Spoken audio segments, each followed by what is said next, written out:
అధ్యక్ష జానారెడ్డి గారు స్టేట్మెంట్ దాని తర్వాత చర్చ కూడా జరగాలని అడుగుతున్నారు అధ్యక్ష.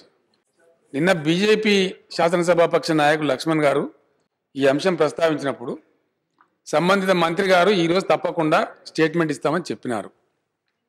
In spite of that adjournment motion వచ్చింది. పూర్తి స్థాయిలో చర్చ చేయడానికి ప్రభుత్వం సిద్ధంగా ఉంది. ఇప్పుడు అక్బరుద్దీన్ ఓవైసీ గారు కూడా ఉదయం ఆ వాకింగ్ స్థలంలో పార్క్ దగ్గర జరిగినటువంటి విషయంలో ఆ పేరు మేము అనవలేండి, కానీ అక్కడ జరిగినటువంటి దానిలో AK-47 రైఫిల్ వచ్చింది అని చెప్తున్నారు. అది దురదృష్టకరమైన సంఘటన అధ్యక్ష. దాని గురించి కూడా డెఫినెట్గా గవర్నమెంట్ స్టేట్మెంట్ ఇస్తుంది అధ్యక్ష. అక్కడ హైడ్ చేయడానికి ఏం లేదు, ఏం జరిగిందని మీకు చెప్తాము. నేను ఇంతకుముందు అన్ని విషయాలు కనుక్కొని వచ్చినాను. ఎండ్ ఆఫ్ ద సెషన్ లోపు డెఫినెట్గా దాన్ని కూడా స్టేట్మెంట్ ఇస్తాం. ఇది కూడా రేషన్ కార్డులకు సంబంధించి, పెన్షన్లకు సంబంధించి, రేషన్ కార్డులు కాదు అధ్యక్ష, పెన్షన్లకు సంబంధించి ఏదైతే అంశం సభ ముందు ఉందో నేను స్టేట్మెంట్ ఇస్తున్నాను. క్లారిఫికేషన్స్ అంటే మళ్ళీ మొత్తం టైం దానికే తీసుకొని అందరు వరుస ఒకటి మాట్లాడితే ఇబ్బంది అయితే అధ్యక్ష. పూర్తి స్థాయి చర్చ చేయడానికి ప్రభుత్వం సిద్ధంగా ఉంది. ఎందుకంటే ప్రభుత్వం పేదల కోసం ఎంతైనా ఖర్చు చేసి ఇవ్వడానికి సిద్ధంగా ఉంది. పెన్షన్ల మీద ప్రభుత్వం వెనుకపోవడానికి సిద్ధంగా లేదు. మేమేదో పారిపోతున్నట్టు చెప్పే ప్రయత్నం చేయడం కరెక్ట్ కాదు. పూర్తి స్థాయి చర్చ చేద్దాం. విషయానికి న్యాయం కూడా జరుగుతుంది. సభ్యులందరూ కూడా పాల్గొంటారు. అందరి విషయాలు కూడా విందాం అధ్యక్ష. రేపు మధ్యాహ్నం విషయాన్ని పెట్టండి, 4 గంటలు మాట్లాడదాం. ఈ రోజు మనకు నేను స్టేట్మెంట్ ఇస్తాను, ప్రాథమిక సమాచారం. దాని తర్వాత ఎవరన్నా ఒక్కరో క్లారిఫికేషన్ అంటే వేరు, కానీ చర్చ మొదలు పెడితే మాత్రం అది ఎడతెరపు లేకుండా పోతుంది అధ్యక్ష. లా అండ్ ఆర్డర్ సంబంధించి కూడా ఇంతకుముందు అడిగినారు. రేపు చర్చ పెట్టండి అధ్యక్ష. బ్రహ్మాండంగా స్పెషల్ టైం తీసుకొని దాని మీద మాట్లాడదాం. ఓకే. తెలంగాణ ప్రభుత్వం నిరుపేదల సంక్షేమం మరియు సాంఘిక భద్రత కల్పించడంలో భాగంగా పేదలందరూ గౌరవంగా భద్రతతో కూడిన సురక్షిత జీవితాన్ని గడిపే దృష్టితో ఆసరా పింఛన్ల పథకాన్ని చేపట్టడం జరిగింది. మన సమాజంలో ఉన్న అత్యంత నిస్సహాయ స్థితిలో ఉన్న వృద్ధులు, వితంతువులు, చేనేత కార్మికులు, కల్లుగీత కార్మికులు, ఎయిడ్స్ బాధిత వ్యక్తులు మరియు వికలాంగుల రోజువారీ కనీస అవసరాలు తీర్చి వీరందరూ వారి జీవితాన్ని గౌరవంగా మరియు సామాజిక భద్రతతో బతకగలిగేటట్టు సహకారం అందించడం ఈ పథకం యొక్క ఉద్దేశం.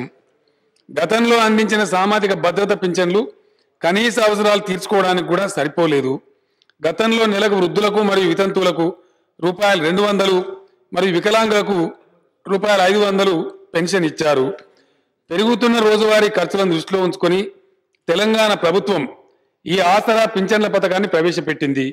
ఇప్పుడు ప్రభుత్వం పేద వితంతువులకు, చేనేత కార్మికులకు, కల్లుగీత కార్మికులకు, వృద్ధులకు పింఛన్ ₹200 నుంచి ₹1000 మరియు పేద వికలాంగులకు పెన్షన్ ₹500 నుండి ₹1500 పెంచింది.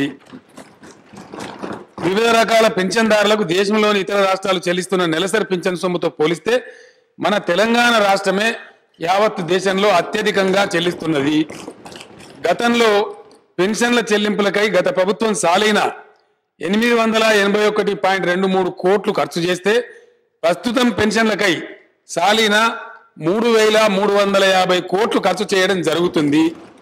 ఇది గతంతో పోలిస్తే 380% అధికం అధ్యక్ష. అన్ని జిల్లాలలో పెన్షన్ల కొరకు 39.63 లక్షల దరఖాస్తులు వచ్చాయి. ప్రభుత్వ అధికారులు అర్హులైన వారందరినీ గుర్తిస్తున్నారు. అనర్హులైన వారు లబ్ధి పొందకుండా మరియు అర్హులైన పేదవారు ఎవరు మిగిలిపోకుండా ఈ పెన్షన్లు మంజూరు చేయడం జరుగుతుంది. ప్రస్తుతం అర్హులైన పింఛన్దారులను గుర్తించే ప్రక్రియ ఇంకా కొనసాగుతూనే ఉంది.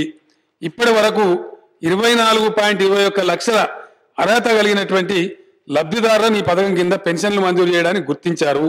ఆసరా పెన్షన్ల పంపిణీకి గాను సంవత్సరానికి దాదాపు 3,350 కోట్ల వ్యయం అయ్యే అవకాశం ఉన్నా కూడా వెనుకాడకుండా నిరుపేదలు, నిస్సహాయుల చేయుతే ప్రభుత్వ లక్ష్యంగా ఆసరా పెన్షన్ల పథకాన్ని ప్రభుత్వం ప్రారంభించింది అధ్యక్ష.